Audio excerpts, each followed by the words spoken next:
हम जिक्र लगातार चूंकि एग्जिट पोल को लेकर कर रहे हैं, दोबारा उस पर लौटते हैं। और एक सवाल संजय जी, बिहार के चुनाव में वोट बैंक के तौर पर मुस्लिम तबके को देखा गया, दलित और महादलित तबके को देखा गया। आने वाले वक्त में 4-5 जिन राज्यों में चुनाव होने हैं, ये दोनों तबके वहां भी महत्वपूर्ण हैं, चाहे असम हो, बंगाल हो, यूपी हो, जिस भी लहजे में आप आइए। क्या ये माना जाए कि ये एक ट्रेंड सेटर भी होगा बिहार चुनाव? बिल्कुल, मुझे लगता है इन चुनाव में अगर महागठबंधन की जीत होती है तो उसमें बहुत बड़ी हिस्सेदारी मुस्लिम मतदाताओं की होगी। और आपने सच कहा कि आने वाले साल में जहाँ केरल में, तमिलनाडु में, आसाम में और वेस्ट बंगाल में 4 राज्यों में चुनाव हैं और इनमें से 3 राज्य में मुस्लिम मतदाता बड़ी तादाद में हैं और इनका रोल बहुत इंपॉर्टेंट होने वाला आने वाले चुनाव में। अभिषेक पटना में हमारे साथ जुड़ चुके हैं। अभिषेक, हर जहन में एक सवाल यह है कि वहां पर अब नेताओं के जहन में क्या चल रहा होगा और उनके भीतर भी कोई गुत्थी है वो, या इंतजार कर रहे हैं कि तमाम एग्जिट पोल निकालें, देखें, हर चैनल पे चलेगा, उसके बाद वो कोई निर्णय लें, या उसके बाद मिठाई बटे या मिठाई भी ना खाएं 8 तारीख तक? देखिए प्रसून जी, सबों की धड़कनें बढ़ी हुई हैं, मैं ये तो जरूर कह सकता हूं, क्योंकि कोई भी नेता बिल्कुल इस तरीके से आश्वस्त नहीं है कि वो जीत ही रहा है।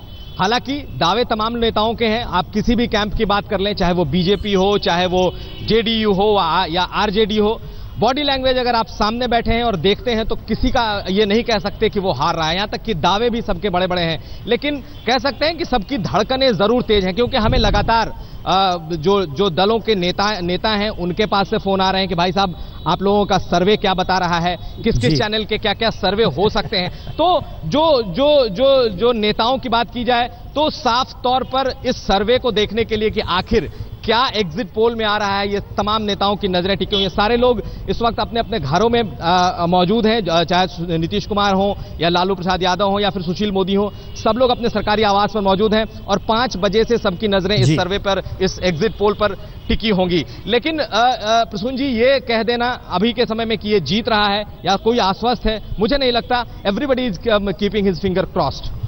अच्छा, एक बात बताइए, आप चूंकि पटना में ही खड़े हैं और पटना के सांसद शत्रुघ्न सिन्हा इस चुनाव के लिए नायक है या खलनायक है?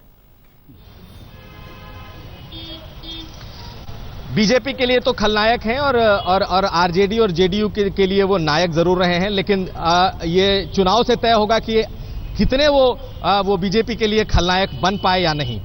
चलिए, ऐसी कोई फिल्म आई नहीं होगी जिसमें शत्रुघ्न सिन्हा सरीखा व्यक्ति नायक भी हो सकता है और खलनायक भी हो सकता है, ऐसा हुआ नहीं है, लेकिन ये होगा। 12 अब यहां पर एक सवाल उर्मिलेश जी ये है कि क्या ये माना जाए कि बिहार के चुनाव जिसका जिक्र हम कर रहे हैं, जिसका जिक्र इन्होंने मुस्लिम वोट बैंक के जरिए किया, लेकिन हमारे जहन में दलित भी आ रहा है जो हाशिए पर, या फिर आर्थिक रूप से जो कमजोर तबका है वह भी आ रहा है, क्या वाकई बिहार उस ट्रेंड को सेट करेगा आने वाले चुनाव को लेकर, या फिर उन सरकार या उन राजनेताओं को कॉन्शियस करेगा कि समझ जाइए? देखिए, एक तो ये मतलब एक मीडिया पर्सन के रूप में भी, एक जर्नलिस्ट के रूप में मेरी हमेशा ये एक शिकायत रही है मीडिया से कि हम वोट बैंक के खाने में पूरी जनता आवाम को विभाजित करते हैं। मेरा कहना है कि इस देश में क्या हिंदू समुदाय का, बौद्ध समुदाय का, ईसाई समुदाय का या पारसी समुदाय का, अलग अलग तबके उसके उनके लोग, क्या जिन कारणों से मुस्लिम मेजॉरिटी किसी एक पार्टी का समर्थन करती है या विरोध करती है, क्या उसी तरह के बहुत सारे इश्यूज को लेकर क्या अन्य धर्मों के मानने वाले लोग या नास्तिक लोग, तमाम लोग, क्या वे सपोर्ट या विरोध नहीं करते? तो जब हम कैटेगराइज कर देते हैं किसी एक समुदाय को या एक बिरादरी को, जैसे उदाहरण के तौर पे हम कहते हैं कि साहब वहाँ यादव वोट बैंक है, वहाँ माझी वोट बैंक है। अब सवाल यह है कि दलित माझी भी है, दलित पासवान भी है, दलित दूसरे समुदाय भी हैं, दलित जो बिहार में है वो अनेक जातियों में विभाजित हैं। क्या उनके वोटिंग पैटर्न का कोई गंभीर अध्ययन भारत में किया गया है? और अगर नहीं किया गया है तो ये जो कैटेगराइजेशन जो है, श्रेणीकरण जो है, श्रेणीबद्धता जो है, वो पूरी दुनिया में भारत में अनोखी है, जहां बहुत हल्के ढंग से, बहुत मैकेनिकल ढंग से साधारणीकरण कर दिया गया है, जनरलाइजेशन कर दिया गया है। और इसकी वजह से कई बार हमारे समाज में खासकर सीरियस जो स्टडीज हैं, सीरियस जो रिसर्च है इलेक्टोरल पॉलिटिक्स का, वो हैम्पर हुआ है। एक तो मेरा ये कहना है। नहीं, हम इसके दूसरे हिस्से में आते हैं। आलोक जी, एक सवाल और हमारे जहन में तुरंत आया, चूंकि आपने बड़े लंबे समय तक कांग्रेस को भी कवर किया है मौलाना साहब ही थे, मौलाना अब्दुल कलाम आज़ाद ही थे, जिनको रामपुर से जब खड़ा किया गया था तो उन्होंने नेहरू से शिकायत की थी, मुझे मुस्लिम जानकर आप मुस्लिम बहुल इलाके में खड़ा कर रहे हैं। और 57 के चुनाव में तो उन्होंने लिख के चिट्ठी भी दे दी थी, मुझे मत फिर भी खड़ा किया। बहरहाल, लेकिन हमारा सवाल यह है, क्या मुस्लिम तबके को वोट बैंक से इतर कभी देखा गया किसी भी पॉलिटिक्स में हिंदुस्तान में? बिल्कुल आपने ठीक कहा। मैं तो मानता हूं कि उसको वोट बैंक की तरह काफ़ी देखा गया। कुछ नेता ऐसे जरूर थे, मैं नहीं मानता कि नेहरू या इंदिरा गांधी खाली उस रूप में देखती हूँ, लेकिन जो उनके साथ में जो लोग थे, सलाहकार थे, या पार्टी जिस ढंग से चली, उसमें ध्यान ये दिया जाता था कि भाई मुस्लिम इनका, और इसीलिए कि कोई नेता मुस्लिम नहीं उभरा। सबसे आश्चर्य की बात यह है, मुस्लिम नेता को आपने एक स्टेट्समैन भी बनने नहीं दिया। यही मतलब उन्होंने उसके नेता तो अपने हाथ में रखा, उनको एक तरह से इस्तेमाल जरूर किया गया। लेकिन आप देखिए, मैंने नूरुल हसन अलीगढ़ के थे, कितना उनका प्रभावशाली बने कहा जाए, जाकिर हुसैन भी थे, लेकिन उनका इस्तेमाल उस तरह से नहीं हुआ कि भाई ठीक है ये पूरे एक सबके वोट वो करेंगे, और प्रतीक के रूप में जरूर जी। लेकिन मैं दूसरा उदाहरण दूंगा, जैसे शंकर दयाल शर्मा, इसलिए कि वो उनकी मुस्लिम, वो भोपाल के भी रहे और मुस्लिम बड़ी संख्या में उनके साथ वोट देता था। तो लेकिन मुस्लिम नेतृत्व तो नहीं उभरा, लेकिन मुस्लिम को अलग जरूर माना गया कि इनसे वोट इस्तेमाल। और 91 के बाद मैं इतना जरूर जोड़ूंगा, वो वोट अल्पसंख्यक उसके बाद कांग्रेस से उखड़ा, बुरी तरह उखड़ा, और नरसिंह राव के साथ ही एक तरह से पूरी भारतीय राजनीति में, जिसके लिए भारतीय जनता पार्टी को हम जिम्मेदार मानते हैं, मैं ज्यादा जिम्मेदार मानता हूं कांग्रेस के नरसिंह राव। नहीं, हम बिल्कुल आप ठीक कह रहे हैं, हम इसी के कंट्राडिक्शन में आ रहे थे रामकृपाल जी। क्या ओवैसी इसी के कंट्राडिक्शन की उपज है? मुस्लिमों का नाम लेकर, कमजोर तबके को नाम लेकर हैदराबाद से। प्रसून जी, मैं अगर क्षमा चाहूं, अभी जो बहस कर रहे थे उस पर मैं दो चार बातें कहना चाह रहा हूं।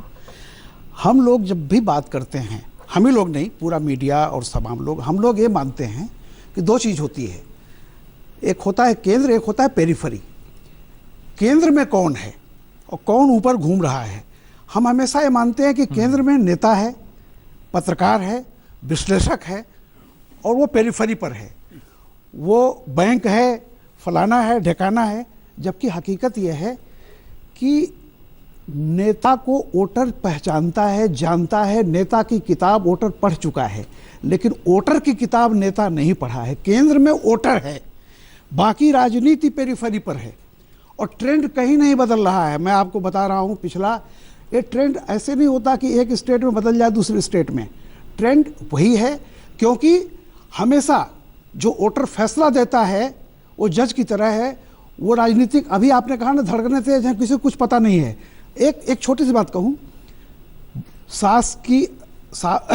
घर की बहू या बहू का घर, एक सवाल पूछूं आपसे, घर की बहू या बहू का घर, देखिए परसेप्शन की बात है। इसका मतलब है कि अगर हम सेंटर में बहू है तो बहू का घर होगा, और अगर बहू पेरिफेरी पर है, वो साथ सेंटर है, तो घर की बहू होगा। आज आप मान ले परसेप्शन बदलने के दिन आ गए हैं। वोटर सेंटर में है, वोटर हमसे आपसे ज़्यादा जानकार है, इसलिए कि वे तमाम जो कॉन्ट्रडिक्शंस हैं वो जी रहा है। हम जिसको किताबों में पढ़ के जान रहे हैं वो जी रहा है। मुझे लगता है इसमें कोई कंट्रडिक्शन नहीं है, क्योंकि जितनी चर्चा हम करते हैं वो वोटर के इर्द गिर्द करते हैं।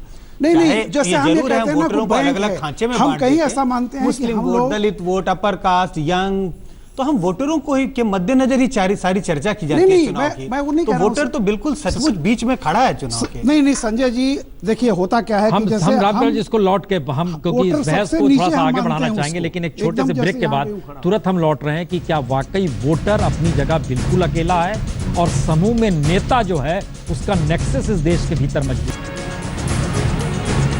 चर्चा हमारी लगातार जारी है, लेकिन अब चंद मिनट बचे हैं, उसके बाद एग्जिट पोल का सिलसिला शुरू हो जाएगा, चूंकि 5 बजे तक वोटिंग थम जाएगी।